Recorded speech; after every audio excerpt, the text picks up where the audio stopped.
Hi friends, আজ আবারও চলে এসেছি। আমি মাছগুলো ধুয়ে এখানে পরিষ্কার করে নিয়ে নুন হলুদ মাখিয়ে রেখেছি। আজ রান্না করব আলু বেগুন দিয়ে তরকারি। তো বজালি জেলার ছোট্ট গ্রামটাকে স্বাগত। আমি কাকন আবারও চলে এসেছি।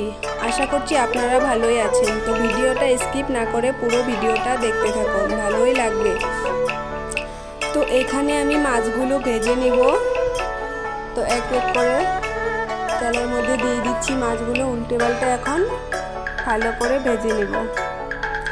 তো এগুলো হচ্ছে পুঁটি মাছ। তো ছোট ছোট করে কেটে নিয়েছি। পুঁটি মাছগুলো এখন আমার দেখতেই পাচ্ছ লাল লাল হয়ে গেছে, তুলে নিব। তো মাছ ভাজা আমার কমপ্লিট। এখানে আমি কেটে রেখেছি আলু আর বেগুন। তো আলু বেগুন কেটে ধুয়ে পরিষ্কার করে এখানে আমি রেখে নিয়েছি। তারপর হচ্ছে মাছ ভাজা তেলের মধ্যেই কড়াইতে দিয়ে দিব ফোড়নে সামান্য জিরে। তো জিরেটাকে দিয়ে একটু লাল লাল করে ভেজে নিব। তো যতক্ষণ অবধি লাল লাল না হচ্ছে ততক্ষণ অবধি আমি ভেজে নেব। তো এখন দিয়ে দিব আলুগুলোকে একটু হালকা ভেজে নিব তেলের মধ্যেই। তো আলুটা একটু নেড়ে চেড়ে সামান্য হালকাই ভাজবো। আজ আর আলুটা বয়েল করে নেই তো তেলের মধ্যেই হালকা ভাজবো নুন দিয়ে। তো কার কার আলু বেগুনের তরকারি খেতে ভালো লাগে কমেন্ট করে জানাবে। তো নুন হলুদ দিয়ে একটু নাড়িয়ে চাড়িয়ে নিচ্ছি।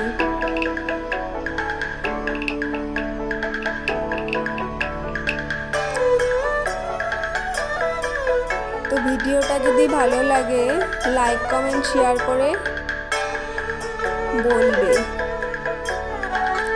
তো স্কিপ না করে আপনারা দেখতে থাকুন পুরো ভিডিওটা আমি কিভাবে রান্না করি। যেহেতু আমি গ্রামের মেয়ে, সবটাই গ্রামের পদ্ধতিতেই রান্না করতে চাই, আপনাদের সামনে দেখাতেও চাই। তো বাড়িতে আমরা যেভাবে খাই সেটাই আমি দেখাচ্ছি। তো যদি ভালো লেগে থাকে তাহলে একটা কমেন্ট করে অন্তত বলবে। তো দেখতে থাকুন।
দেখতেই পাচ্ছ আমার তরকারিটা ফুটে গেছে। এখন আমি বেটে নিব ধনে জিরে আর কয়েকটা এলাচ। তো এগুলো আমি ভালো করে শিলনোড়ায় এখন বেটে নিব।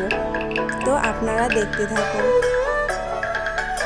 তো তরকারিটা কি সুন্দর হয়ে ফুটে গেছে, কালারে চলে এসেছে। তো গ্রেভি হয়েও গেছে। এখন মাছগুলো দিয়ে দিব। মাছটা দিয়ে আবারও 1 থেকে 1.5 মিনিট ফুটিয়ে নিব।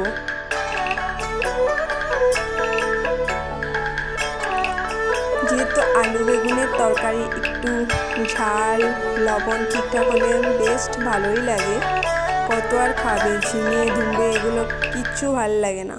আজ ভাবছি আলু বেগুনের তরকারি করি, কেননা বাড়িতে আলু দিয়ে বেগুন দিয়ে তরকারি অনেক দিন হয় খাওয়া হয় না, সবারই চুলকানি, চোখ চুলকায়।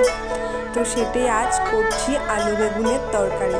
তো কার কার ফেভারিট আলু বেগুনের তরকারি অবশ্যই কমেন্ট করে জানাবে, আর এইভাবে হালকা কম মশলায় খেয়ে দেখবে, ভীষণই টেস্ট। তো আমার তরকারিটা হয়েও গেছে, নামিয়ে নিয়েছি, দেখতেই পাচ্ছ। তো আপনারা ভালো থাকবেন, সুস্থ থাকবেন, দেখা হবে আবার নেক্সট ভিডিওতে। বাই।